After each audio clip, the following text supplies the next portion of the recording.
ഓരോ വരനും വധുവിനും മനോഹരമായും വ്യത്യസ്തമായും അണിഞ്ഞൊരുങ്ങുവാൻ ഇമ്മാനുവൽ സിൽക്സ് അവതരിപ്പിക്കുന്നു വെഡ്ഡിംഗ് ഫെസ്റ്റ്. ഇതിഹാസമാവട്ടെ ഓരോ വിവാഹവും. Emmanuel Silks, M space shopping centre, മേലെ Pattambi. Also at Kanhangad, Payyanur, Kannur and Iritty.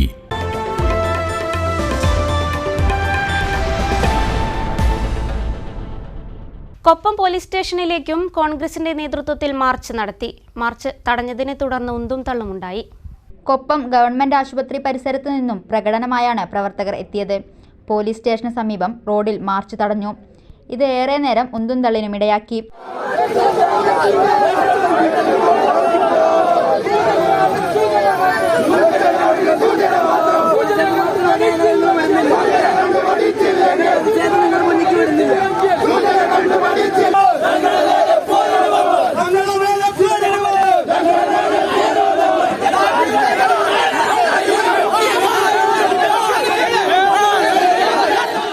Koppam block Congress committee president M Radhakrishnan march ഉദ്ഘാടനം ചെയ്തു. അപ്പോഴാണ് ഒരു പുതിയ നാടകം വരുന്നത്.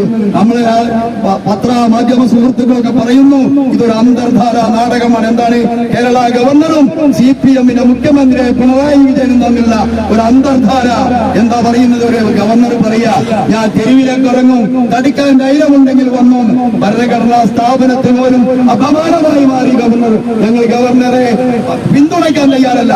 പക്ഷേ ഇന്ത്യൻ ഭരണഘടന അനുസരിച്ച് ഒരു ഗവർണർക്ക് യാത്ര ചെയ്യാൻ പലർക്കും അറിയാം. പോലീസ് ഡിപ്പാർട്ട്മെന്റ് ഉന്നത ഉദ്യോഗസ്ഥന്മാർക്ക് അറിയാം. അവർ മറച്ചു വെക്കുക. ഒരു VVIP-യുടെ അവകാശം എന്ന് പറയുന്നത് പ്രോട്ടോകോൾ ഇല്ല.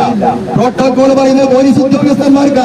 VVIP-കൾ യാത്ര ചെയ്യുമ്പോ അവർക്ക് പ്രോട്ടോകോൾ ഇല്ല. എവിടെ ഇറങ്ങണം, എവിടെ പോകണം, ഏത് വഴി പോകണം എന്ന് തീരുമാനിക്കാനുള്ള അവകാശം VVIP-കൾക്കാണ്. പക്ഷേ ഗവർണർ കോഴിക്കോട്ടേക്ക് പോകുമ്പോ ഒരു ഗുണ്ടാന്തലവൻ 40-ലധികം ക്രിമിനൽ കേസുകളുടെ പ്രതിയായ SFIയുടെ സംസ്ഥാന പ്രസിഡന്റായ ആർഷ പറയാ, ഉന്നതനായ DGP റാങ്കിലുള്ള പോലീസ് ഉദ്യോഗസ്ഥന്മാരെ മോട്ടുകെട്ടി പരനാരികളെന്നും പന്നികളെന്നും ആക്ഷേപിക്കുമ്പോ മോനെ നീ അങ്ങനെ പറയല്ലേ എന്ന് പറഞ്ഞ് തലോടുന്ന പോലീസ് ഉദ്യോഗസ്ഥന്മാർ പോലീസ് ഡിപ്പാർട്ട്മെന്റ് പോലും അപമാനമാണ്. കുലിക്കല്ലൂർ മണ്ഡലം പ്രസിഡന്റ് മുഹമ്മദ് നൂറുദ്ദീൻ അധ്യക്ഷനായി. മറ്റ് നേതാക്കളും പങ്കെടുത്തു സംസാരിച്ചു.